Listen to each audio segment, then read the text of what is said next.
Welcome to a new episode on our research trial here, the farmlet trial, where we test different levels of nitrogen fertilizer and different botanic compositions, where we try to use clover as a replacement of the nitrogen fertilizer. The last month, in the middle of summer, it has been very dry here. We basically haven't had any rain, but it is a fully irrigated trial. That's why you can see it's all green and still lush. The conditions here in Tasmania have been quite okay. We haven't had the hot temperatures from mainland, so grass has been growing okay due to keeping irrigation water up. So we are monitoring very closely what the soil moisture is by looking at evapotranspiration, so the amount of water that disappears, and replace that, but also using soil probes and visual and manual assessments to see that the soil moisture keeps up.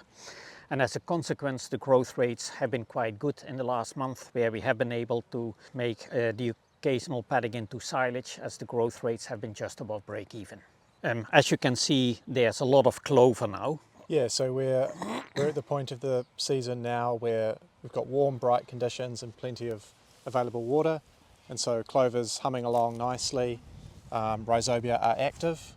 We're very likely fixing large amounts of nitrogen in these paddocks, and so all of our farmlet treatments, right from half nitrogen down to zero, are growing at similar rates. That suggests to us that the nitrogen economy in all of those farmlets is sufficient. And because of these good growth rates and the amount of clover that we have, the cows have been able to graze a lot of grass of good quality, and hence the milk production actually has been maintained quite well by the cows. So there are no heifers in our farmlet herds, but the milk production still has been nudging 2.5 milk solids per cow per day, 2.5 kilos of milk solids that is, and therefore we are very happy with that.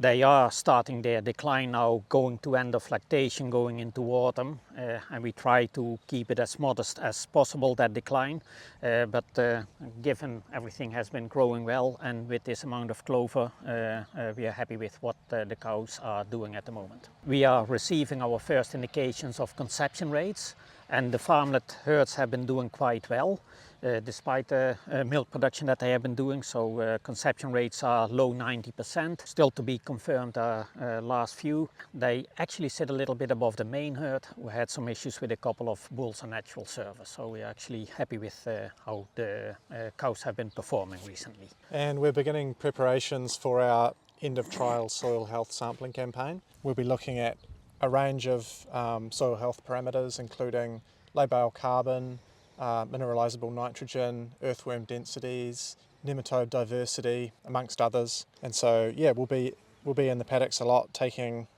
some deep cores and some shallow cores, and yeah, it's an exciting period, lots happening. The trial has been running for over 2.5 years now, as in what we do in the paddocks and measuring everything. Still a half a year to go, and then we can finalize our results. In a couple of weeks' time, on Tuesday the 17th of February, we have our annual field day here. So if you're interested, come and have a look at our preliminary results that we will be presenting then, and come and join us here in the paddock and see how everything is looking like.